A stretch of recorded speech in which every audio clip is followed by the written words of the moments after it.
تو ابراہیم علیہ السلام نے جو یہ باتیں کہیں آپ نے تھوڑا سا سن لیا، اس کو پھیلاتے ہیں فما ظنکم برب، ذرا تجزیہ کریں، اپنا دل بھی چیر کر دیکھیں، مشرکوں سے بھی پوچھیں کہ بتاؤ نا ذرا کہاں خامی نظر آئی اللہ میں، کیا کمی محسوس کی تم نے کہ دوسروں کی طرف چلے گئے، ہمیں بتاؤ نا، پتہ چل جائے تمہارے ایمان کا کہ تم اللہ کو کیا سمجھے بیٹھے، تمہارے خیال میں اللہ کو ایسی گئی گزری ہستی ہے، معاذ اللہ معاذ اللہ، اس سے بڑا جلیل اور عظیم کون ہے؟ تبارک اسم ربک، تارا جدو، اس کی شان بلند ہے، اس کا مرتبہ بلند، تو آگے پھر جو آگ میں ڈالیں گے وہ ختم۔ یہی بات میرے علی آپ کے لیے آج کے درس میں کافی ہے کہ اللہ کو پہچانیں، اللہ صحیح سمجھ میں آ گیا نا،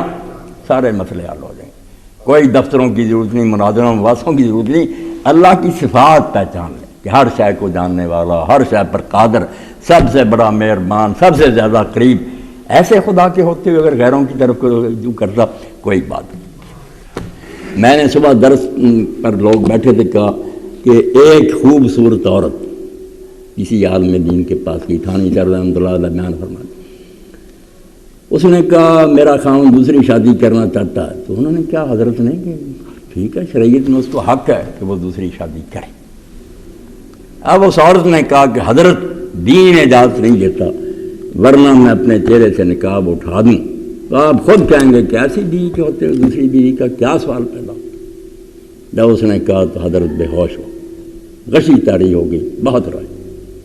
شاگردوں نے بعد میں پوچھا، اس نے کہا اس بچی کی بات نے توحید کا مسئلہ سمجھا دیا، ایسے خدا کے ہوتے ہوئے جب دوسروں کی طرف لوگ جاتے ہیں، ایک عورت سوکل نہیں برداشت کر رہی کہ میں ایسی حسین اور میرے ہوتے دوسری لائے،